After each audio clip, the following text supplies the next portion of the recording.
I'm delighted that we're able to talk about relapsed refractory myeloma, particularly with my colleagues and folks attending virtually from around the world.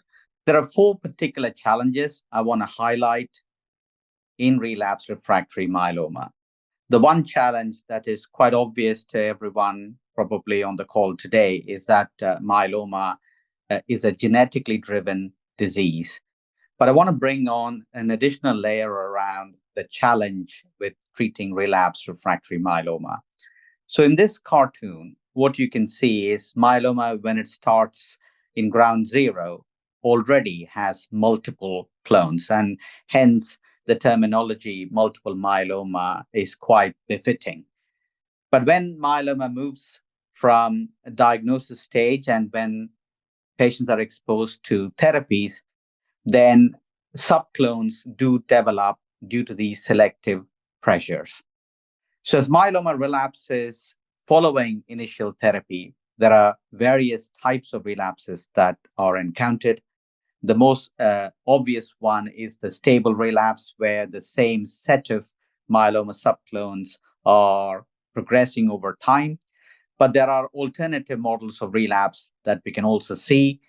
You could find that one of the ancestral clones, which was not the dominant clone at diagnosis, becoming a, a dominant clone at the time of relapse. Or you may find one of the minor clones in the initial diagnosis populating the bone marrow. So all of these provide a significant challenge in treating relapse refractory myeloma from a genomic standpoint. The second challenge is one of our patients becoming refractory to the main agents that are available for treatment. The main classes of drugs that's been widely available in many countries are immunomodulatory drugs, that's lenalidomide, thalidomide, and pomalidomide. We've got proteasome inhibitors in the form of ixazomib, carfilzomib, and bortezomib, and we've got the monoclonal antibodies, particularly targeting CD38.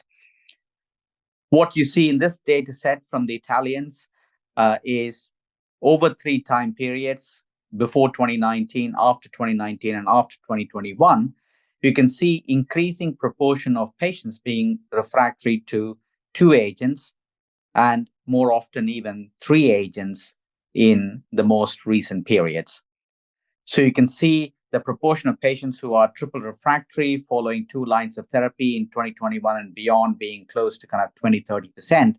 But look at the proportion of patients who are triple class refractory after 3 lines of therapy in this real world data set, reaching close to 60-80% of patients. So this is an additional challenge that we have in routine clinical care in treatment of relapsed refractory myeloma. The third challenge that I want to highlight is the fact that we are treating, on average, patients around the age of 70 at diagnosis. And as patients relapse, we typically finding the first remissions do push out the later relapses into about 5 years from the time of diagnosis.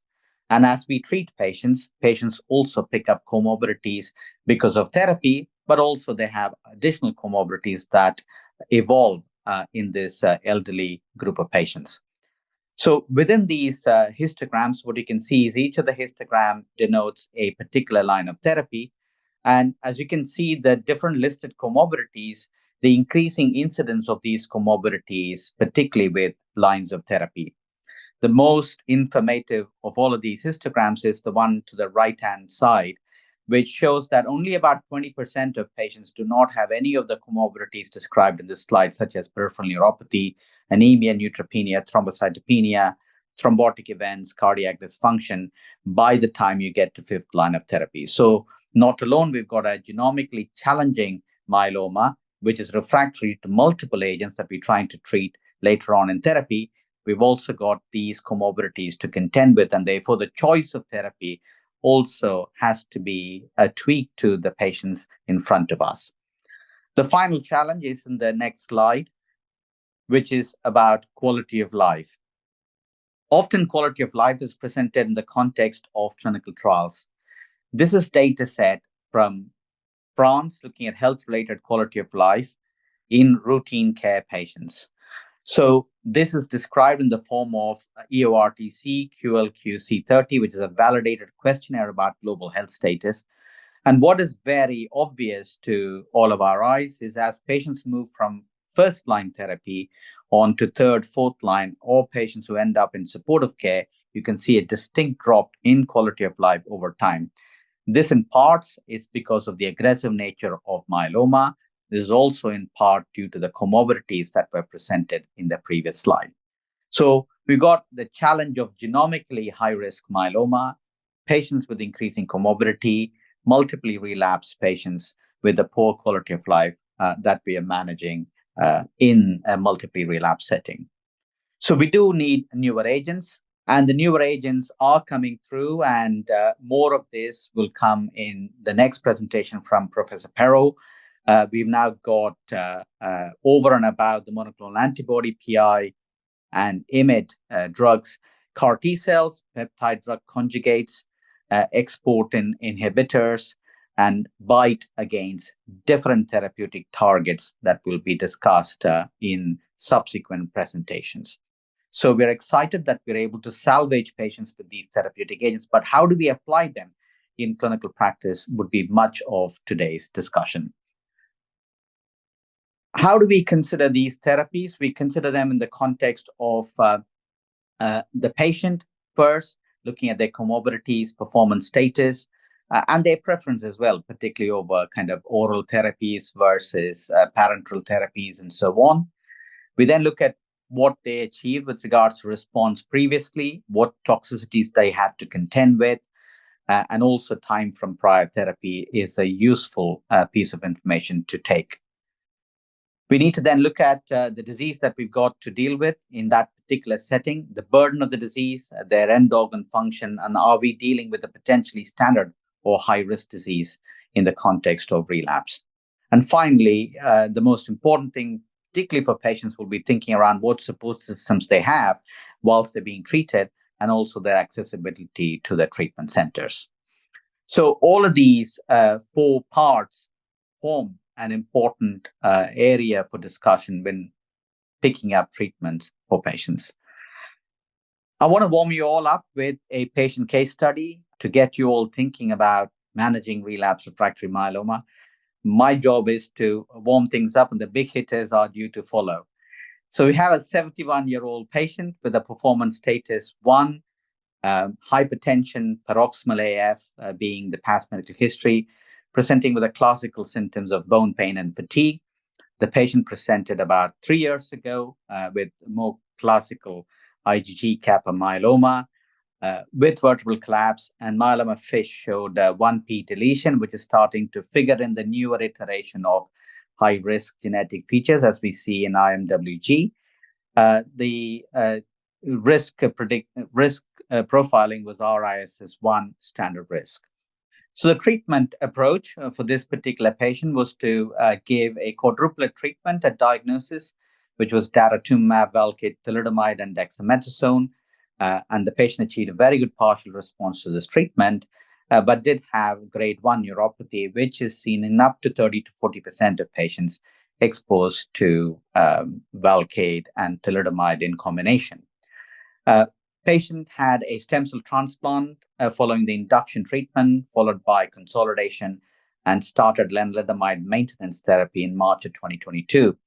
The patient unfortunately progressed about 2 years later, which is often seen as a poorer risk feature because of an earlier relapse that we're seeing in this particular patient.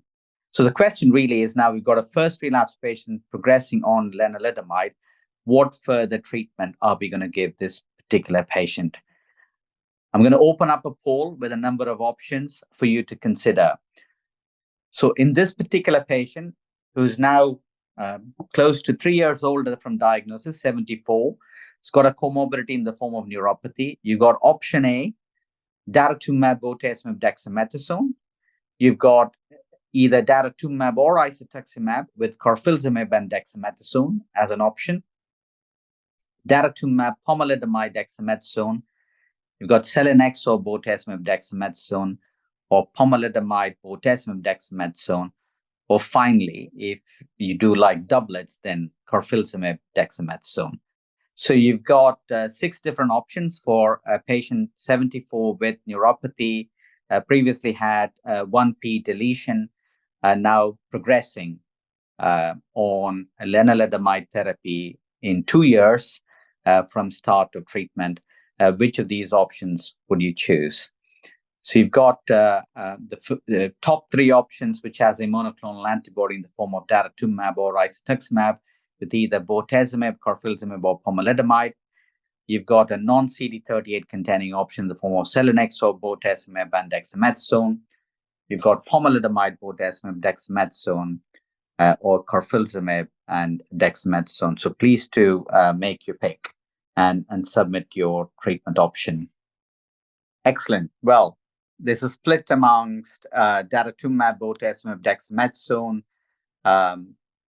carfilzomib, dexamethasone, and a monoclonal antibody, and daratumumab, pomalidomide, dexamethasone, and about 6% Selinexor, bortezomib, dexamethasone. Great. So I'm sure this is enthused my colleagues who will put forward their case about different treatment options available for treatment of relapsed refractory myeloma.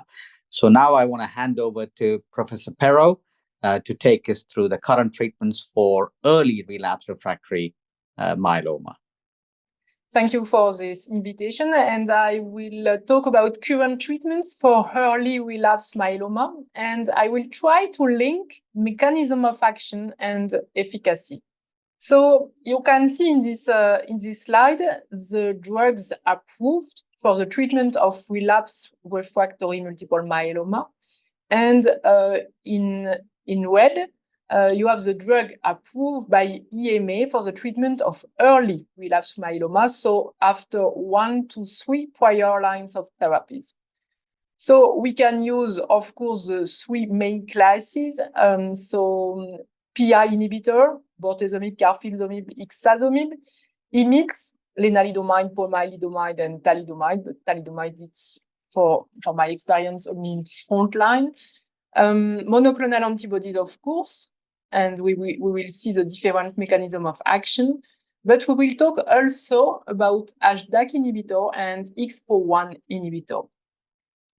So we will start with proteasome inhibitors, and you know that PIs disrupt the unfolded protein response pathway and induce apoptosis. And you can see the target of bortezomib, carfilzomib, and ixazomib, and the consequences of targeting catalytic domain, ubiquitin depletion, and also increase of endoplasmic reticulum stress due to increase of misfolded proteins. The NF-kappa B downregulation is a main pathway for PIs, and the activation of pro-apoptotic pathway. And if we move to the bedside, you can see here 2 main studies, Aspire and Tourmaline MM1 studies, that shows that carfilzomib and ixazomib increased PFS in patients with relapse refractory after 1 to 3 prior treatments. And as you can see, KRD median PFS is more than 2 years, and the median PFS with ERD in Tourmaline MM1 is about 20 months, and it is favorably compared to RD. We can move to the next classes, and it is the class, and it is IMiDs. And the mechanism of action of IMiDs is less targeted, but we know that IMiDs bind to cereblon and exert pleiotropic effects. And you can see on the slide that IMiDs eject the CRL4E3 ligase via cereblon to ubiquitinate and degrade the lymphoid transcription factors, EKZF1 and EKZF3. And this results in the downregulation of ERF4 and MYC, and the inhibition of myeloma cell proliferation. So with this mechanism of action, IMiDs have been approved in the relapse setting, and you can see here the results of the Optimism trial.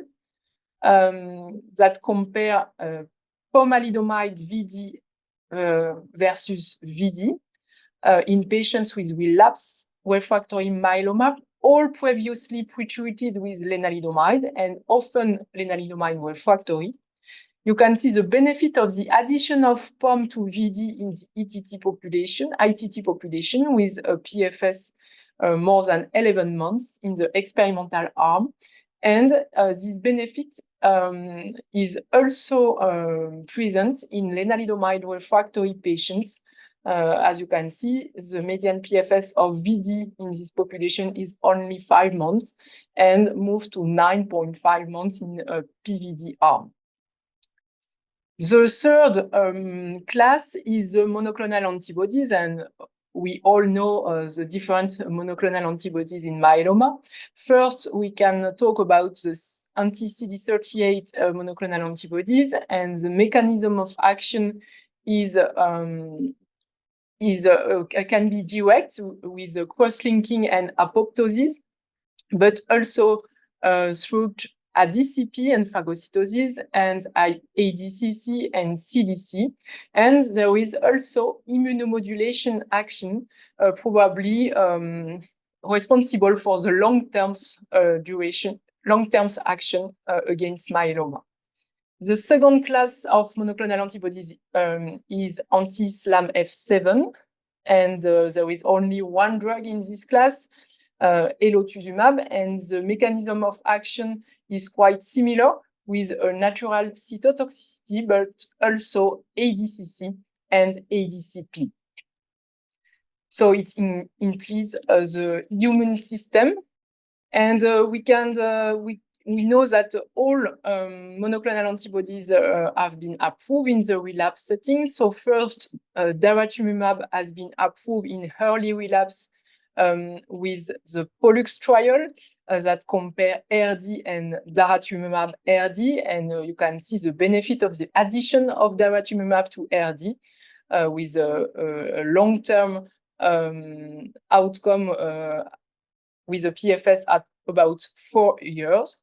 And in another setting, in patients exposed and refractory to lenalidomide, we can use a combination of daratumumab plus KD, and the approval of the DKD is based on the Condor trial, and you can see that DKD is associated with a longer median PFS than KD. The second monoclonal antibody is atuximab, and based on the Icaria trial, ISA was approved in combination to pomalidomide and dexamethasone. ISA-POMDEX improved PFS in patients with relapsed refractory myeloma, and you can see the benefit in PFS, 11 months compared to 6 months. And this PFS benefit was observed also in patients with refractoriness to lenalidomide and or proteasome inhibitors. The third monoclonal antibodies is elotuzumab, the only one that targets SLAMF7, and it had been assessed in ELOCON-2 trial in the relapse setting in patients with 1 to 3 prior lines of therapy. And the long-term follow-up of this study showed significant benefit to the addition of ELO to RD. ELO-RD median PFS is at 19 months compared to 14 months for RD only. So all 3 monoclonal antibodies are approved. Elotuzumab are not available in France, for example, but both DARA and ISA are. And beyond these 3 main classes, we have new mechanism of action, and the first one is this XPO1 inhibitor. It is a unique mechanism of action, and Selinexor is a first-in-class oral XPO1 inhibitor. So you can see on the slide the mechanism of action. XPO1 is a nuclear export protein that transports nuclear proteins to the cytoplasm via nuclear pore complex. And XPO1 is overexpressed in many tumor types, including myeloma. It exports tumor suppressor proteins to the cytoplasm, where they are unable to function and elevate cytosolic levels of pro-survival proteins. So this results in dysregulation of growth signaling and increased anti-apoptotic signaling. So with this new class, with the inhibition of XPO1, Selinexor blocks XPO1, so it cannot carry cargo out of the nucleus. Tumor suppressor proteins accumulate in the nucleus, causing cell cycle arrest and apoptosis. Traps oncoprotein mRNA in the nucleus, so they cannot be translated. So it is the mechanism of action of Selinexor. Selinexor has been assessed at the relapse setting in combination with VD in the Boston trial. So you can see Boston trial investigated SVD versus VD in patients with early relapse after 1 to 3 prior lines of therapy. And as you can see, there is a statistically significant improvement in median PFS in the ITT population. And in the right, you can see the subgroup analysis, and the median PFS seems to be very interesting in patients with only one prior line of therapy, 21 months, and more in patients who are proteasome inhibitor naive or bortezomib naive. As you can see, even it is subgroup analysis, the median PFS of SVD in this subgroup is more than 29 months. The Selinexor can be associated to all other classes, and we can see here the results of the combination of Selinexor, Dara, VD. You can see the efficacy and safety of this quadruplet therapy in this phase 2 GEMS Celibor-Dara trial. The overall response rate is very high, and the median PFS is interesting. It is, of course, some phase 2 results, and the adverse events are usual with thrombocytopenia and infection mostly. The last class is the deacetylase inhibitors, and you can see here that panobinostat and proteasome inhibitors act synergistically to inhibit removal of misfolded protein. We know that there is an overexpression of HDAC in a marker. It is a marker of poor prognosis in patients with myeloma. And the dual targeting of the proteasome and the agrosome pathway through PIs and DACI may be effective in patients with myeloma. So we can see that the addition of panobinostat to bortezomib and dex improve PFS in patients at relapse. And it was the Panorama 1 phase 3 trial that demonstrated it in patients who had received 1 to 3 previous lines of therapy. So we have a lot of options in this setting. And we have also emerging evidence that supports the use of CAR-T therapies in these patients. You know that the KarMMa-1 and the KarMMa-3 trial evaluate ide-cel in this setting, but it is more than after two to four prior lines of therapy. And for the moment, we don't have access in many countries to cilta-cel, and cilta-cel in CARTITUDE-4 has been evaluated after 1 to 3 prior lines of therapy. So to conclude, I can say that the PIs, IMiDs, and monoclonal antibodies form the backbone of the treatment for myeloma. However, most patients become resistant to these agents, and these agents are more and more used in first line of therapy in combination. In this context, Selinexor is the first selective nuclear export inhibitors approved for the treatment of relapse myeloma, and has demonstrated efficacy in patients with early relapse after 1 to 3 prior therapies. So we have also CAR-T therapies, efficacious and approved in heavily pretreated patients, and recently been approved in patients with early relapse. But the combination of Selinexor VD can be an option in a very early relapse setting. Thank you, and I will introduce Professor Hermann Einsele from Germany to discuss about the combining and sequencing, and it is a very hard setting. It's a great pleasure now for me to address best practices in combining and sequencing therapies for optimal outcomes. So with anti-CD38 antibodies, especially daratumumab and lenalidomide, have become the backbone of first-line therapy in transplant-eligible as well as in transplant non-eligible patients.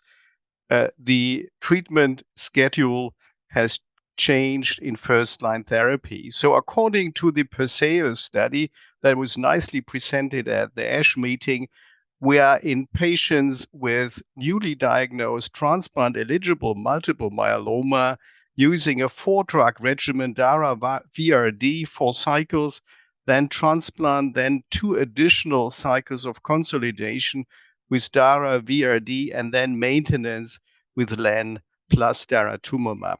In the transplant non-eligible patient, according to the MAIA protocol, which is increasingly used now in Europe, we use DARA RD until progression.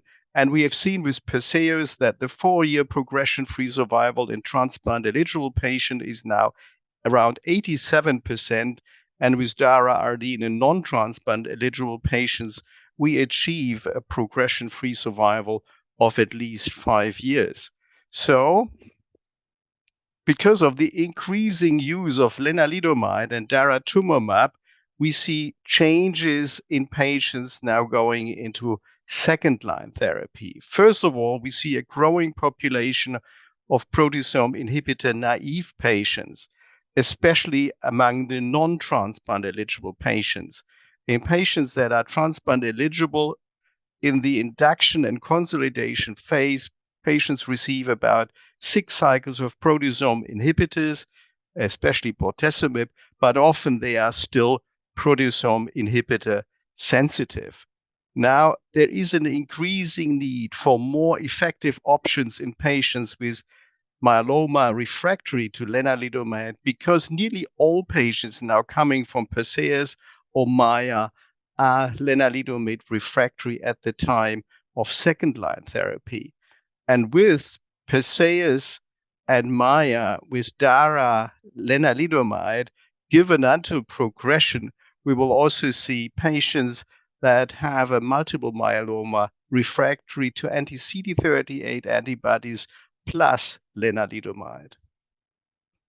Now here you see the treatment options that have been available until a few years ago for patients that are lenalidomide exposed or lenalidomide refractory.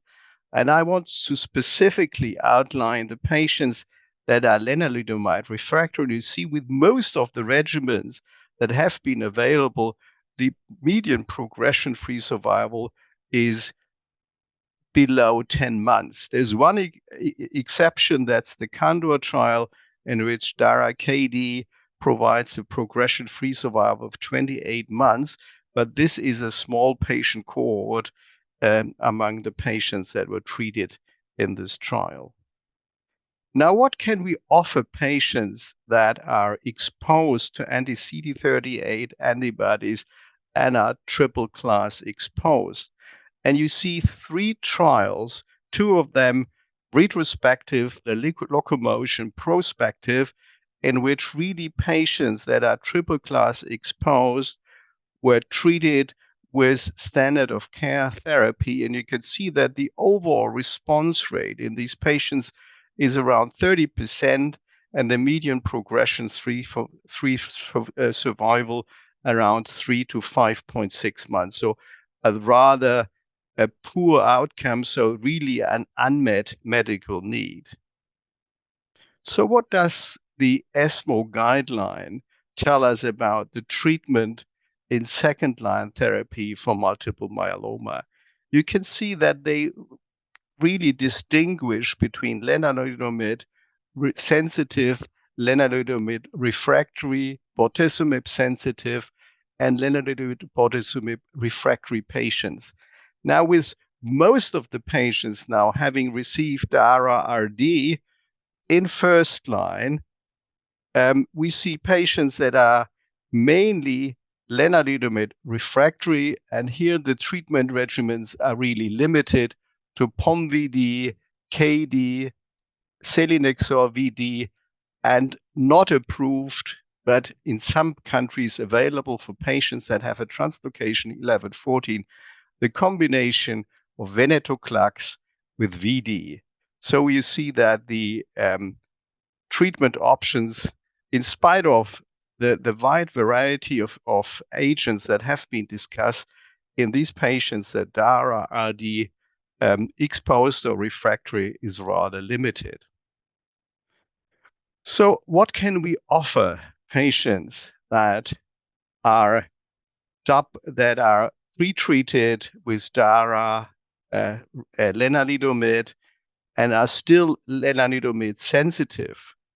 For these patients, 6 treatment options are available: carfilzomib dex, POM-VD, KRD, ELO-RD, ESA-RD, and Selinexor, bortezomib, and dexamethasone. And what is specifically shown here is that Selinexor, bortezomib, and dexamethasone is the only combination where you actually do a double switch in patients that are RD exposed. Now, for the lenalidomide refractory patient population, as already shown on the last slide, the treatment options are rather limited. KD, POM-VD, and Selinexor, Velcade, Dex are obviously the treatment of choice. And again, the SVD combination allows a double class switch. Here you see patients that are treated with a Selinexor-based triplet in patients that are previously treated with an anti-CD38 antibody. You see different combinations of Selinexor, SPD, SVD, and SKD. Now, approved is only SVD, but in some countries, SPD and SKD are also used. And they are analyzed in a subset of patients from the STOMP and Boston trial, and they all were pretreated, or at least were partially pretreated with CD38 antibodies. So 74% of patients included in these analyses were refractory to lenalidomide, and 85% refractory to daratumumab. And here you see now the impact of prior CD38 antibody treatment. The overall response rate in patients that are CD38 naive was 58.1% versus 63.8% in patients that had received prior CD38 antibodies. The median progression-free survival was very similar, 10.9 versus 10.2 months, and median overall survival was 20.4 months with a Selinexor-based therapy. So obviously, pre-treatment with an anti-CD38 antibody had no major impact on the outcome of a Selinexor-based triplet therapy.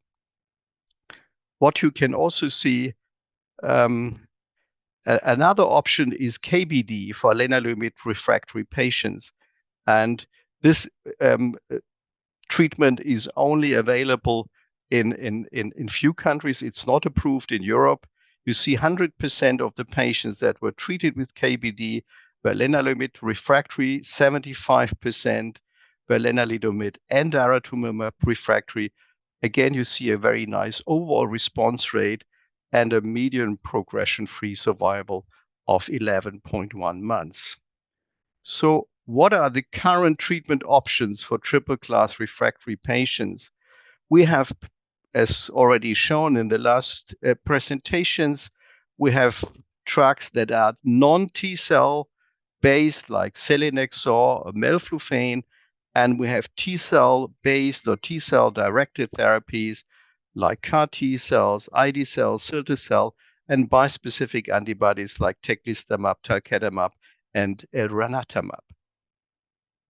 Now, what are challenges of CAR T-cell therapy and bispecific antibodies? Now, in CAR T-cell therapy, we have complex logistics, we have high cost, we have risk of adverse reactions, including CRS, infections, cytopenias, ICANS, secondary or late onset neurotoxicities, and secondary cancers. And in CAR T-cell, there is a therapy, there is the risk of T-cell exhaustion and also antigen, target antigen loss. With bispecific antibodies, this means ongoing treatment. It means the risk again of CRS and ICANS and quite a lot of infectious complications, especially with opportunistic infections. And bispecific antibodies require continuous exposure to a bispecific with a risk of T-cell exhaustion and also antigen loss. How can we sequence to maximize the potential of T-cell directed therapies? We know that there is quite a long vein-to-vein time. That means the time from leukapheresis to CAR T-cell infusion, and we need good bridging therapies to really allow the control of the myeloma in these patients during the waiting for the CAR T-cell to be generated. There is clearly a strategy to earlier use BCMA-directed T-cell strategies because of fitter T-cells and also to allow for better bridging options. And then for optimal sequencing, we know that CAR T-cells should be given before bispecific antibodies because vice versa, we have seen a quite dramatic reduction in the efficacy of CAR T-cells following bispecific antibodies. And clearly, if we want to aim for fit T-cells, we have to use therapies prior to leukapheresis and prior to CAR T-cell infusion that are sparing T-cell function. And here clearly Selinexor is a very interesting agent. Now, why is bridging therapy so important? And that has been nicely shown in the KarMMa-3 trial. In about 213 patients, a bridging therapy was applied. And you can see that part of the patients actually had a progressive disease after leukapheresis. 51% during bridging therapy had no change, and only 15% actually responded to bridging therapy. And you can clearly see that patients that responded to bridging therapy had a much better outcome when compared to patients that were progressing or had only stable disease during bridging therapy. So this is extremely important. Also, reducing the disease burden also decreases the risk of high-grade CRS and neurotoxicity. So, for example, in the CARTITUDE-4 trial, in which cilta-cel was applied in patients that had received 1 to 3 prior lines of therapy, cilta-cel was given to 208 patients. They had been refractory to lenalidomide, and about 14.4% were triple-class refractory. Cilta-cel resulted in a significantly lower risk of disease progression with a hazard ratio that was really impressive, 0.26%. The overall response rate was 84.6% in the cilta-cel group. Actually, in the patients that received cilta-cel, the overall response rate was more than 99%, whereas it was only 67.3% in the standard of care group. And cilta-cel that was shown in CARTITUDE-4 had a better side effect profile when compared to CARTITUDE-1 because of the earlier use in multiple myeloma. Now here we're looking at the impact of treatment with bispecific antibodies prior to CAR T-cell therapy. On the left side, ID cell, on the right side, cilta-cel, and what you can dramatically see is if we pre-treat a patient with a BCMA-directed bispecific prior to CAR T-cell therapy, the response to CAR T-cell therapy is very much reduced, with a median progression-free survival with ide-cel going down from 9 to 3.2 months, and with cilta-cel from 34.9 to 9.1 months when pre-treated with a bispecific antibody. Now, in contrast, when we pre-treat a patient who then receives bispecific antibody with a CAR T-cell, the overall response rate doesn't seem to be very much affected. Without pre-treatment with a CAR, the overall response rate to a bispecific antibody is about 64%. Now, with a pre-treatment with a CAR T-cell, it's slightly reduced to 53.3%, but only moderately reduced. So if we want to sequence, it's always better to use CAR T-cells prior to bispecific antibodies. Now, with the increasing use of T-cell-based therapies, we have to look at T-cell fitness to optimally use these T-cell-based therapies. So we should avoid T-cell exhaustion, which can limit the effectiveness of T-cell directed therapies such as CAR T-cells and bispecific antibodies. We know that multiple factors can contribute to T-cell exhaustion, including age, disease burden, and prior cancer therapy. And so use of T-cell sparing, rather T-cell depleting agents, is important to improve the outcome of these T-cell based therapies. We know that PIs and especially alkylating agents have a negative impact on T-cell function, whereas SPO1 inhibitors and IMiDs do not have a negative impact on T-cell function, but rather improve T-cell function. The same applies for E3 ligase modulators like CELMoDs. Checkpoint inhibitors are not really very effective in multiple myeloma. Now, to my conclusions, we have an increasing number of patients with multiple myeloma that are lenalidomide and or daratumumab refractory at early relapse. So class switch is recommended to improve outcome. Double class switch can be achieved if patients switch, for example, from DARA-RD to SVD. Once patients are refractory to an IMiD, PI, and anti-CD38 antibody when they are triple class refractory, treatment options include Selinexor and T-cell directed therapies. ADCs are currently not available. T-cell directed therapies have improved the prognosis for triple class refractory patients, but there are still challenges to be overcome. And optimization of treatment sequencing with T-cell sparing treatments such as IMiDs and XPO1 inhibitors after early relapse may maximize the potential of T-cell directed therapies. And with this, I'm at the end of my presentation now, very happy to introduce Professor Joshua Richter for the next presentation. Thanks so much. I appreciate the nod of being full professor right now. I am still relegated to the associate variety.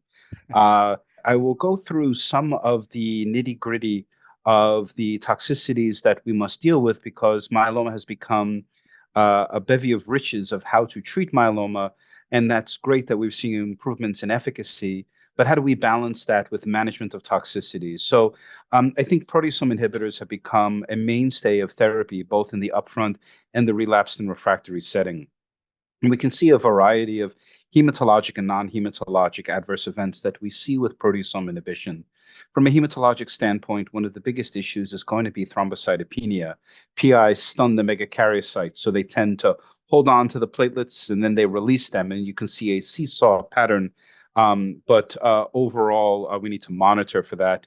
And of course, we monitor with bortezomib issues with peripheral neuropathy, although in general, the incidence tends to peak at 26 weeks of administration, and around 2/3 of this will be completely reversible. With carfilzomib, we do worry a little bit about cardiac toxicity, and ixazomib, we worry about GI toxicity that we need to monitor. I find that giving the pre-medication with dexamethasone offsets the GI tox with ixazomib. As we move on to immunomodulatory drugs, which again have become a mainstay in both upfront early relapse and even later relapse myeloma, we become very familiar with the three main therapies of thalidomide, lenalidomide, and pomalidomide, with lenalidomide being most notable for the hematologic toxicity, and thalidomide being a little more well-known for neuropathy. And if you look biochemically, you take lenalidomide and thalidomide, and if you look at pomalidomide, it actually looks like a combination of the two. And in many ways, it looks like that and behaves like that. It does have some myelotoxicity, but less than that of lenalidomide. It does have some peripheral neuropathy, but less than that of thalidomide. And in general, remembering that peripheral neuropathy is not only just peripheral sensory, but autonomic as well. If patients report constipation or dizziness when standing, there could be a component of autonomic neuropathy. So it's not just difficulty picking up small objects or buttoning your shirt, but those other symptoms should be monitored as well. In our next slide, we do go over CD38 based adverse events. And I think for those of you who treat a variety of different tumor types and are familiar with monoclonal antibodies across different tumor types, we recognize that infusion reactions are some of the mainstays, although now with subcutaneous daratumumab, we don't see it all that much. We recognize that CD38 is expressed on a lot of other cells besides just malignant plasma cells, and cytopenias are some of the mainstay of toxicities. In addition, there's a lot of CD38 expressing cells in the pulmonary vasculature. So we recognize that upper respiratory tract infections, bronchitis, are something to watch out for. And for patients with aggressive COPD or uncontrolled reactive airway disease like asthma, we may need to take extra precaution to avoid bronchospasm with administration of CD38 antibodies. So in general, the biggest thing that we've noticed across a number of decades is what kills myeloma patients has changed.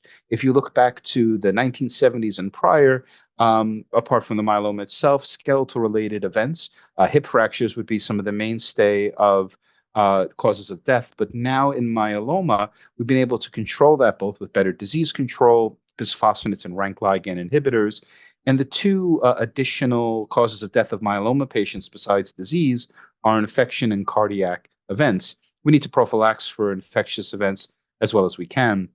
So for patients receiving CD38 monoclonal antibodies or proteasome inhibitors, we recommend zoster prophylaxis, although not needed when only on an immunomodulatory alone. Recommend regular vaccinations because we recognize that both anti-CD38 and BCMA-based therapies will impair the body's ability to form good antibodies. So making sure you're up to date, especially with the respiratory viruses, influenza, RSV, and pneumococcus are very important, and encouraging good habits of living, the ones that are difficult to follow, good sleep, good eating, and regular exercise. Selinexor is a bit of a newer drug, and its toxicities are a little more, or a little different than the others. One is that it has some degree of GI toxicity, although this mostly appears in a proximal sense. So as opposed to bortezomib, where over a little bit of time we see a rise in neuropathy, and IMiD exposure over time we see a worsening of hematologic toxicity, this tends to be a GI toxicity with selinexor is an early event, and if you can overcome it with aggressive prophylaxis, you can taper off as the time goes on. So some of the main heme toxicities are going to be thrombocytopenia. When we used to give the drug twice weekly, as in the STORM study, it blocked TPO mechanisms so much we could not even overcome it with aggressive TPO agonists like romiplostim and eltrombopag. However, with once weekly dosing and earlier on, the incidence of thrombocytopenia is far less, but if you encounter it, TPO mimetics can be utilized. However, higher doses are needed in the 5 to 10 microgram per kilogram dosing schedule. Nausea and vomiting can be an issue, although we do recommend a threefold approach early on: a steroid like dexamethasone, and then 2 additional drugs, typically an NK antagonist and a 5-HT3. So either 5-HT3s like ondansetron, or the NK antagonists like relapitant or prepitant. For those countries that have the drug Akynzeo, which is a combination of nutipetant and palonosetron, that's a good all-in-one drug to give. And if those drugs are unavailable, we found that olanzapine at low doses, I tend to give the day before, the day of, and the day after. Doses ranging from around 2.5 to 7.5 milligrams at night can really offset this toxicity. The other thing that's noted is that in the myeloma world, we group drugs in our minds in two categories: drugs that we dose reduce and drugs that we don't. Lenalidomide is a drug we're all very comfortable with dose reducing. You have someone on 25 milligrams, they become more neutropenic. We're all very comfortable moving down to 15 or 10. Carfilzomib, on the other hand, tends to be a drug where we don't dose reduce. You have somebody at 56 per meter squared, they get short of breath and have some cardiac issues, we tend to stop the drug altogether. I view Selinexor more like a lenalidomide drug, where dosing is part of the strategy of administration. And some data presented from Dr. Jagannath has shown that in patients where we do dose reduce, we have superior overall response rates, durability, and toxicity. So in general, I think that we give the drug at doses between 60 and 100 milligrams weekly, depending upon the setting, patient, and drug partner, with the ready notice that if the patient encounters especially heme toxicity or GI toxicity, dropping the dose by 20 milligrams allows the patient to stay on therapy, overall deepen responses, and improve tolerability over time. Now, we can't talk about the newer therapies in myeloma without talking about the T-cell redirection therapies that have been discussed here previously, including the CAR-T therapies. Now, there are a variety of what I call acute and delayed toxicities. The acute toxicities of CAR-T include things like cytokine release syndrome and ICONS, the immune effector cell-associated neurotoxicity syndrome. Much of these are in the grade 1 and grade 2 arena and are easily controlled with supportive care, such as steroids and anti-interleukin drugs like cetuximab, tocilizumab, and anakinra. Now, from acute to chronic, we do get toxicities such as cytopenias, which are known, and long-term, the infectious complications are what we need to really monitor for. Bispecific antibodies are becoming a ubiquitous way of giving an off-the-shelf T-cell redirection therapy. At the moment, there are currently 3 approved: elranatamab, talquetamab, and teclistamab, with an additional drug, linvoseltamab, likely achieving approval later on this fall. A very similar toxicity profile to the CAR-T therapies, where we worry about the acute toxicities of cytopenias, CRS, and ICONS. And over time, we want to make sure that we don't have issues with infection. And there's a multi-pronged approach to preventing infectious issues, most notably with IVIG. So when talking about infection prevention, we talk about intravenous immunoglobulin. Now, whereas with drugs like daratumumab, that is also associated with hypogammaglobulinemia, the general approach has been secondary prophylaxis with IVIG. We allow the patient to continue therapy. They achieve hypogammaglobulinemia. They have recurrent infections, much like in CLL. We provide IVIG. However, because the incidence of hypogammaglobulinemia and higher grade infections is so high with T-cell redirection therapy, we provide primary prophylaxis. So starting IVIG support prior to lymphodepletion chemotherapy with CAR-Ts and with the initiation of therapy with bispecific antibodies. However, with the notable caveat that if a patient starts a bispecific antibody in relapsed myeloma with an IgG that's already quite elevated, you may want to hold for a cycle or two to avoid issues with hyperviscosity. Again, across the board in myeloma, making sure vaccinations are up to date, including RSV, pneumococcal pneumonia, and influenza. We recognize that T-cell redirection may be associated with viral reactivation. So any patient that has toxicities of unexplained cytopenias, liver dysfunction, GI or pulmonary issues, you may want to go looking for CMV, EBV, or adenovirus reactivation. In addition, in terms of patients who are at risk for reactivating hepatitis B, we provide prophylaxis with either entecavir or lamivudine.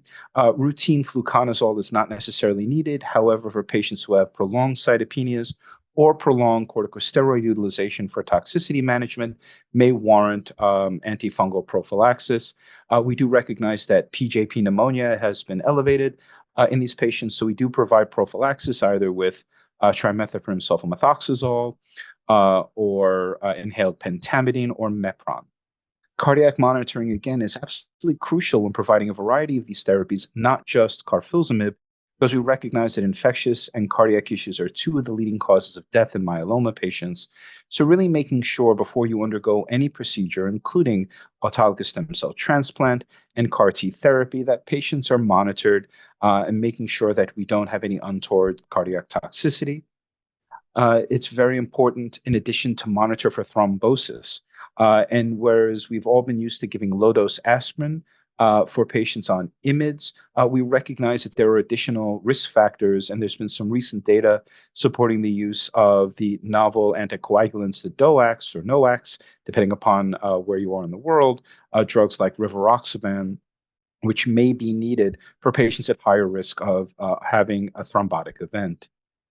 Now, we use a variety of modalities to assess what a patient's risk might be, and we can use a number of the designed algorithms to group patients into either low risk, high risk, or very high risk. And these include things such as age, disease status, performance status, and patients with higher risk. Low-dose aspirin alone is probably not sufficient, but may need either unfractionated heparin or an oral anti-10A inhibitor. In addition, as we decide what therapy to use and recognizing that triplets and quadruplets have become a standard of care, we must recognize that not every patient is going to be absolutely fit. And even though triplets and quadruplets may still be warranted, dose adjustments for the therapies may be needed as appropriate for patients with different varying frailty scores. And again, this encompasses not just frailty by age, but frailty by other modalities as well, utilizing things like the Charlson Comorbidity Index, as well as ECOG performance status and the IMWG calculator. When we think about some of the main courses of therapy, we see here a list of some of the more common drugs that we use in myeloma with relative dose considerations for patients who are fit, intermediate, or frail. For example, bortezomib, where we typically give 1.3 milligrams per meter squared. A frailer patient, we may give 1 milligram or even 0.7. To me, the two biggest drugs that we dose adjust are lenalidomide. 25 milligrams is wonderful for your 50-year-old patient with an intact marrow, but older patients may only need 10 or 15 milligrams. And dexamethasone is really going to be the biggest drug that we dose adjust. 40 milligrams in the study is wonderful. I have many patients in my clinic who only get 20 or even 12 due to issues with frailty or comorbidities such as diabetes mellitus. In addition, we recognize that many patients with myeloma will have renal insufficiency. And although many of our drugs don't need any adjustments, the monoclonal antibodies don't need adjustments. Very typically, the proteasome inhibitors don't need adjustments. We recognize that some of them will. For example, lenalidomide is cleared through the kidney, so you increase the area under the curve. So if you give 25 milligrams to somebody who has stage 3 or 4 CKD, it's actually the equivalent of giving them 50 milligrams, which is not something we want to do. These are included in the package insert, so taking into account not just marrow health, but also renal function to dose adjust ixazomib, the IMiDs, as well as Alcoram. So in conclusions, we recognize the three main classes have really become part and parcel of our upfront therapies with PIs, IMiDs, and monoclonal antibodies. They're highly effective, both in the upfront and the early relapse setting. But there are several keys to success. One of them is managing toxicities, both acute and delayed, recognizing in addition that because these drugs are used earlier on and in triplets and quadruplets, we are very now soon engendering an increasing rate of early relapse myeloma patients who are triple class refractory and even pentarefractory, as Dr. Einsele described from the Mammoth study. And it's very important to consider novel mechanisms of action in many of these patients, including the selective inhibitors of nuclear export and the T-cell redirection therapies such as CAR-Ts and bispecifics. Along the way, making sure that we optimize and reduce risk of death from infectious issues with appropriate prophylaxis and vaccination, IVIG when appropriate, and making sure we assess cardiac risk and thrombotic risk to prevent cardiac compromise. So we're going to foray into a quick patient discussion, and this is where I get the easy job of running through the case, and then I can throw questions to our extremely qualified group of experts. And while we're running through this, please remember that if you have any questions that you'd like to ask us during the Q&A, please feel free to submit into the chat box. So this is our 78-year-old patient with an ECOG performance status of 1, some high blood pressure, mild obesity, type 2 diabetes, presents in a very classic way with hip pain and fatigue. The diagnosis was made in November of 2021 of IgG lambda multiple myeloma. The patient had some mild anemia, mild renal impairment, osteolytic bone disease, no high-risk cytogenetic abnormalities appreciated on FISH. Patient was classified as revised ISS stage 1 disease with standard risk. So the patient started therapy per the Maya protocol with daratumumab, lenalidomide, and dexamethasone, achieving a complete remission. However, 2 years later, the patient reported increasing bone pain with multiple new lesions, and ultimately the patient was deemed to have relapsing disease. So we have a polling question. So everyone get their polling fingers ready. So in your country, what treatment would be offered for a second-line patient for a patient progressing on daratumumab, lenalidomide, and dexamethasone? Pomalidomide, bortezomib, dexamethasone via the Optimism trial, carfilzomib, dexamethasone via the Endeavor trial, elotuzumab, lenalidomide, dexamethasone via the Eloquent trial, Selinexor, bortezomib, dexamethasone via the Boston trial, or other. Aha, all right. So this is what we love about myeloma. You know, we say if you ask 3 myeloma doctors their opinion, you get 5 answers. So we have a smattering of answers here, ranging from 41% of people being optimistic with giving the POM-Vel-Dex regimen, a third of patients loving the city of Boston, giving Selinexor Vel-Dex, and then a smattering of other options. So turning to our expert poll, Dr. Perrot, and I apologize for my awful American pronunciation, how would you treat this patient who is really excited for the Olympics in Paris, but is now relapsing? In fact, in France, for the moment, we only have access to pomalidomide, bortezomib, dexamethasone, and carfilzomib, dexamethasone. It's the 2 option reimbursed option. So for these patients age 80 years now, I would have chosen PVD, so the answer A, but I'm not very confident with my proposal because this patient is functional high risk. He didn't have any cytogenetic high risk, but he relapsed after only 2 years of DRD. So I hope we are going to have access to Selinexor VD, and perhaps it will be my first choice in few weeks or months. Really important concept of functional high risk. I don't think it's talked about enough. Early relapse and less than what we would expect. I'm going to go in order of full professor first. Apologies, Dr. Ramasamy, but Dr. Einsele, how in the great land of Germany would you approach a patient like this? I completely agree with Aurore. I think this patient really is a functionally high-risk patient with 2 years progression-free survival, much shorter than the median of 5 years. Now in Germany, we are in the situation that we can offer all 4 treatment options that are listed here. I would be reluctant to use elotuzumab because it's well known that daratumumab is depleting NK cells, and we need the NK cells for an optimal response to elotuzumab. So I think elotuzumab after the daratumumab containing regimen is probably not the best option.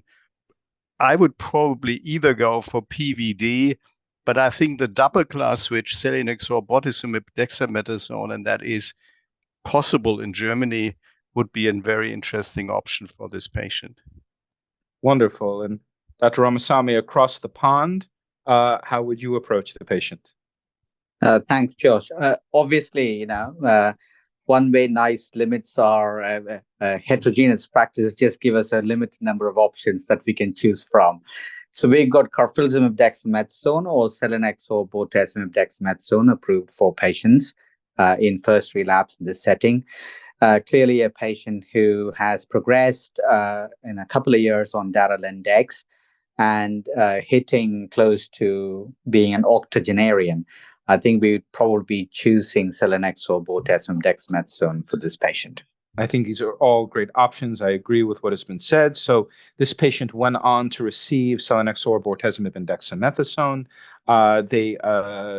They tolerated okay, but again, even with aggressive prophylaxis, needed a dose reduction from 100, which was the MTD in Boston trial, down to 80 milligrams per week. Olanzapine was added, and the patient improved with the tolerability, ultimately achieving a VGPR. And given the tolerability over time, the antiemetics were tapered off, and the patient continues on SVD. Can I ask a question? Yes, please. because I'm sure that there is a learning curve of the use of Selinexor. I didn't have a large experience, only in clinical trials. And should we start at the full dose in such patients, or and very quickly reduce according to adverse events, or do you think we have to reduce at the beginning of the treatment? I think it's an absolutely wonderful question. In general, if we look at some of it's a little unpublished data about the 60 to 100 milligram dosing range, there isn't a huge difference in terms of efficacy. So in general, for patients who are a little more frail or worsening hematopoietic status, I actually do start a little bit lower. So I don't start everyone at 100. I do start a number of patients at the 80 milligram dose, or even 60 if they're much frailer, because I think that in general, far better we think about very commonly in myeloma, dose intensity at one time point, but I like dose intensity longitudinally. So I'd rather give somebody 80 to tolerate long term than hit them at 100 and hit a wall that they have to stop therapy. So let's run on to our second case. So we have a 59-year-old patient who's a performance status of a 0 and no past medical history, presented with back pain, very classic, diagnosed with myeloma in March of 2021, IgG kappa myeloma with some anemia, but normal renal function, osteolytic bone disease is appreciated. FISH does reveal 2 high-risk cytogenetic abnormalities, a 414 translocation, and a 1Q gain, which we would call a double-hit myeloma, described as revised ISS stage 2 disease. The patient undergoes induction therapy with VRD, followed by autologous stem cell transplant and lenalidomide maintenance. 2 years later, or a year and a half later, the patient has their first relapse, and this is exactly as Dr. Aurore Perrot described as functional high risk. The patient is then given daratumumab, kyprolis, dexamethasone via the Candor protocol, has another relapse and is started on isatuximab, pomalidomide, dexamethasone via Acaria. Now it's October of 2023. The patient has an additional relapse and is started with the procedures for the CAR T-cell therapy of ide-cel. The patient receives their infusion, and on day 2 post-infusion develops grade 1 cytokine release syndrome. On day 5, the patient develops fever, which persists, and is given tocilizumab, the anti-IL-6 monoclonal antibody. The next day, however, the patient develops hesitant speech, reports a headache, and the following day, the patient experiences a seizure and is diagnosed with higher grade icons, now grade 3, with an ICE score of 2. So, question, how would you treat this patient at this time now with a declining ICE score? Supportive care only, dexamethasone, methylprednisolone, tocilizumab, or anakinra, and you can select all that apply. Without even giving anything away, in America, of course, the answer would be all 5. That's just how we do everything in America, but anxious to see how everyone else would approach this case. All right, so we have a smattering all over the place, supportive care only, everything is getting, dexamethasone gets the highest one. I think there's a role for a lot of this. I think clearly supportive care is important, but not supportive care only. In my practice, this would be someone to receive dexamethasone rather than methylprednisolone because it does cross the blood-brain barrier. Although for patients who are receiving dexamethasone, high-dose methylprednisolone at 0.5 gram to 1 gram BID up to 3 days is indicated for high-grade icons, and anakinra is certainly applicable there as well. I think we do have time for one quick question that has come through the chat.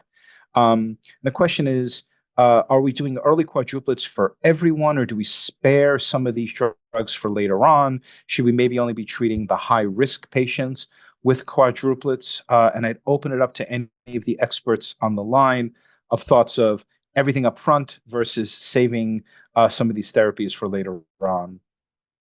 So I think with the Perseus study and also with the Cassiopeia in transplant-eligible patient, we really have good data to use quadruple therapy. First-line randomized trials have shown that quadruple therapy improves long-term progression-free survival.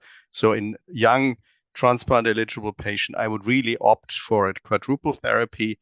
I think for the non-transplant-eligible patient, it still has to be seen. DARA-RD is a very good regimen. We're going to see the IMROS data soon with a quadruple combination, and I think we'll really have to assess this treatment, whether this can be offered also to non-transplant eligible patients, or whether we are actually choosing or selecting patients with high risk or renal insufficiency that might specifically benefit from an addition of a proteasome inhibitor.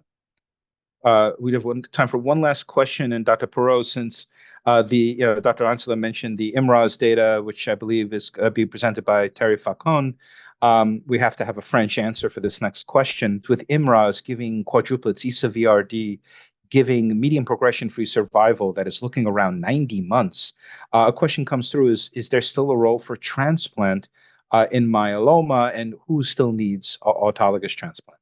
It is a very good question. For the moment, we keep transplant as a backbone of the sequence of therapy. And I will say today it was the deadline for submit the abstract to IMS meeting. So I would like to invite you to come in Rio, and we will able to present the first part of the MIDA study. And in the MIDA study, we ask if we can avoid transplant in patients with MRD negativity after induction. So I can't say more today. I think it's going to still remain a big controversy. So let's go on to the next slide, just so we have the last quick session to run through. But this patient did receive aggressive supportive therapy with dexamethasone, toci, and including anti-seizure therapy, and ultimately ICONs resolved, and the patient is now in a CR. We're going to just kind of look at a quick summary and going into the future to wrap up, because I think the question kind of popped up: is myeloma curable, or is myeloma going to be cured? And as we go into the next slide, I think we're going to talk about how we may have some of the tools that we cure, I believe, some patients today by accident, not exactly knowing how or why, but the goal over the next period of years is going to be to intentionally cure more and eventually all. So now when we look at the world of early relapse myeloma, we can see we have a lot of options, very heavily driven by drugs like the CD38 monoclonal antibodies. And beyond that, we have a lot of additional therapies. So myeloma is extremely heterogeneous. So we have patients where may get DARA-RVD up front, and we may need to give Selinexor in early relapse, or they have a translocation 1114 and offer them a drug like venetoclax. But ultimately, we recognize extreme heterogeneity.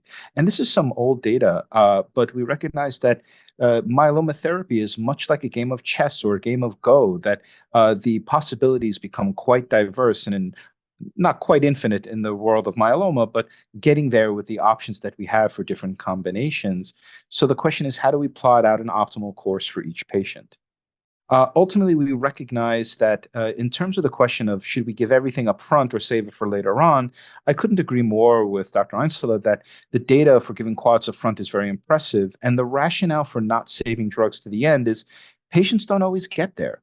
There's about a 25 to 35% attrition rate with each relapse with myeloma, and the majority of patients don't get beyond 3 or 4 lines. So if you think a drug is applicable or appropriate for a patient, consider earlier utilization. And along with this, we look at the fact that once you achieve triple class refractoriness, that is where we really need to start, not just looking at next in class, so not just going from Revlimid to pomalidomide or bortezomib to carfilzomib, but looking at new mechanisms of action. And we recognize that in a day gone by, triple class refractoriness was a late stage and rare occasion. Technically, if you give DARA-RVD up front, based on Perseus study or Griffin, and you become refractory, that you will be triple class refractory moving into your second line of therapy. So how do we approach triple class refractory disease? And I think this is a wonderful infographic that was published by Luciano Costa, that our first approach is there some type of T-cell redirection therapy like a CAR-T or a bispecific?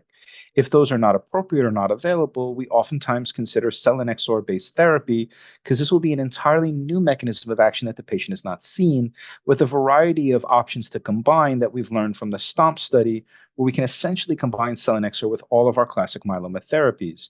If the patient has a translocation 1114 and it's available in your country, venetoclax or BCL2 inhibition is an appropriate approach. If not, we start looking at other drugs that the patient may have been exposed to, but not refractory. And ultimately, we end up with the possibility of classical chemotherapy.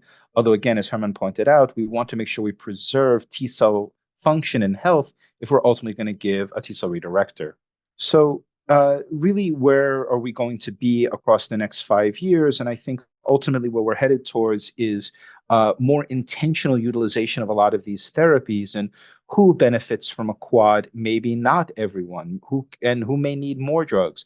Who will need an early relapse XPO inhibition, or who will benefit from T cell redirection?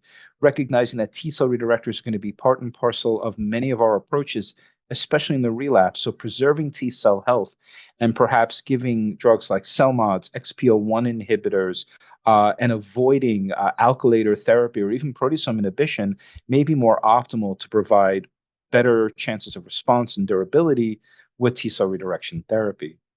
And my last slide after this, really just kind of summing it up, myeloma is a continually evolving field. We have so many options, so much great data.